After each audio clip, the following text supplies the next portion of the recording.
In this guide, I'll show you the best MTU settings for your Nintendo Switch 2. So the first thing you want to do is go to System Settings on the home menu, then scroll down on the left sidebar to Internet, then scroll over and select Internet Settings. Now after about 5 seconds, you should see your Wi-Fi home network pop up, and what we're going to do is select it, and then you want to go to Change Settings. Now from here, scroll down, and this is where you're going to find your MTU setting, which by default will be set to 1400.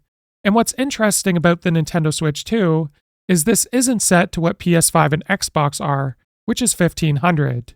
Now the reason why I recommend you change this to 1500 is that most home networks are compatible with 1500 MTU, and this is going to increase your packet size, which can lead to faster downloads, as well as less lag, which may improve your game performance.